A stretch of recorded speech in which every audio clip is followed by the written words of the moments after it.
Assalamu alaikum wa rahmatullahi wa barakatuh. My name is Chandi Raja. I am from India. I am working as assistant manager accounts. I would like to ask two questions. Number one, as you say, Islam is a way of life as per the Quran. Okay? What do you mean by way of life? What are the explanation for that? Can I get number? Brother, the question that in my earlier answer I said Islam is a deen, it's a way of life. He's asking, what do you mean by way of life? Way of life means how do you lead a life?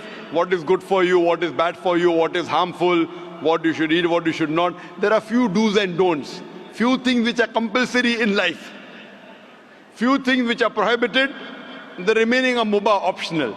So the Quran is a guide, is an instruction manual for the human being that how a life should be led.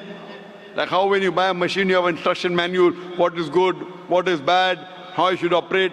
So the way of life is how should you lead your life? And what are the good things that you should not rob, you should not cheat, you should be truthful, you should pray to Almighty God, you should give charity to the poor. All these are instructions. Like when you appear for an examination, brother, if you want to pass the test in science, so what do? You read the textbook, you memorize it, and you appear for the paper. Allah says in the Quran in Surah Mulk chapter number 67 verse number 2, Allazi khalaqal mauta wal hayata. It is Allah who has created death and life to test which of you is good in deeds. So this book is the instruction manual. You read it and you lead your life according to how a creator wants. If you follow the instruction correctly, you will go to paradise. If you disobey, if you break the rules, then you won't go to paradise, then you'll go to hell. So this is a way of life mentioned in the Quran and the Sahih Hadith, that the sayings of the last and final messenger, Prophet Muhammad, peace be upon him. Hope that answers the question, brother. Sorry for interrupting. One more. Suppose, as you said, that it is the way of life.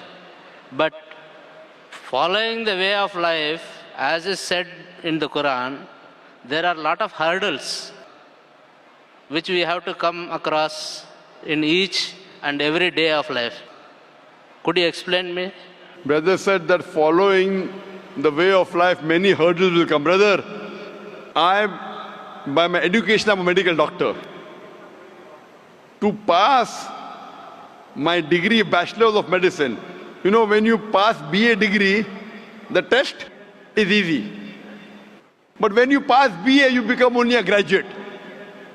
When you pass graduation, MBBS, Bachelor of Medicine, Bachelor of Surgery, it's more difficult. We have to study for 18 hours a day, sleep less. But once you pass, you get a better honor, doctor, DR in front of your name. So higher the degree, more difficult is the test. So this Quran shows you a way of life. Once you pass this test, you go to Jannah, you go to paradise. Hurdles are bound to come. When you sit for an examination, there are bound to be some questions which are difficult. That does not mean run away from the examination. So hurdles are bound to come, but this hurdle will take you towards Allah subhanahu wa ta'ala. Allah is testing you. If there are no hurdles, then where is the test? If there are no hurdles, brother, in life, then where is the test? As I mentioned earlier, Almighty God has created life and death to test which of you is good in deeds. If there are no hurdles, then where is the test? Allah wants to test you whether you follow His commandments or not. So this life, brother, is a test for the hereafter. Unless there are hurdles, how will you be tested? You can't say, I want to appear for an examination, I don't want to study, I don't want to read anything, and I want to pass. How can you pass? Hope that answers the question, brother.